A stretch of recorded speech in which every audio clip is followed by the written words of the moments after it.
peut amener nous à être témoins de l'amour de Dieu, être témoins d'une vraie conversion. Il faudrait qu'il nous fasse un vrai chemin de conversion pour nous comprendre aussi quel genre de mission nous avons pour vivre, c'est-à-dire ce partage de la joie, de l'amour et tout. Nous imaginons la femme samaritaine, par exemple, au bord du puits. Et un dialogue avec bon Dieu, il y a toujours un dialogue. Bon Dieu, il n'est pas condamné nous, il n'est pas juge nous. Il n'est pas juge sa femme-là, mais il ramène, faire un chemin de conversion plus profond d'elle-même. C'est-à-dire, il ramène dans son propre la vie. Et femme-là même qui découvert, les mêmes qui mettent dans le mot, dans ce qu'ils vivent. Et c'est à partir de ce moment-là, il galopait à l'annoncer parce qu'il rencontre Jésus dans la vie. Il dit, venez voir, j'ai rencontré le grand prophète. C'est ça qu'il y a à l'annoncer en fait. C'est le Christ, parce qu'il vient rencontrer lui dans son vie, grâce à un chemin de conversion qu'il vive. Il y a même les autres passages. L'aveugle au bord du chemin. Quand Jésus guérit lui, Jésus lui dit, mais pas dire à personne. Allons dans le temple, et le temps des pères, il dit, Père annoncé, parce qu'il sur les yeux ouverts, il trouve Jésus, il rencontre Jésus dans son vie. Et nous ici, quand nous faisons un chemin de conversion profond, il ne faut pas nous perdre, il ne faut pas nous hésiter pour annoncer ce que nous-mêmes nous avons vécu, la grâce que Dieu nous donne.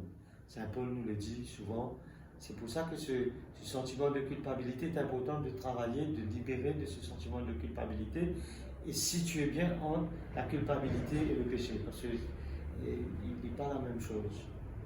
Et Saint Paul, quand ici, il vit en tant qu'homme dans la chair, il vit, il fait face à la situation de péché.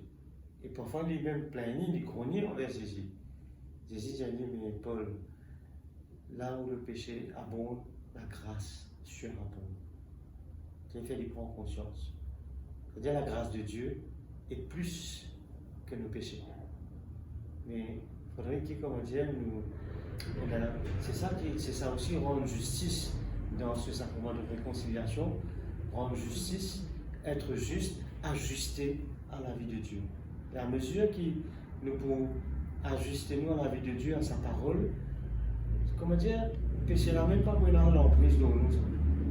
Mais nous pouvons même, ne plus, comment dire, souvent des fois, me frapper moi-même dans ce sacrement de réconciliation. Et la personne qui fait un vrai chemin, je te reconnais parce qu'ils sont encore pécheurs, mais seulement en même temps pour dire, mais peu la péché. Son but c'est un point de vérité dans le sens qui, si je vrai dans le même, pas de vérité, peut-être parce qu'à mesure qu'ils ont pu avancer dans ce chemin, réconciliation, conversion, je fais de moins en moins de péchés, mais plus de bien qui permettent de gagner la grâce et la vie de Dieu. Donc voilà un peu, frères et sœurs, ce soir, je vous invite à entrer dans ce chemin de conversion. Laissez-vous vraiment guider par le Christ. Il est venu pour nous sauver. Alors, laisse-nous sauver par lui. Laisse-nous faire nous rendre dans la grâce bon Dieu qui donne chacun d'entre nous.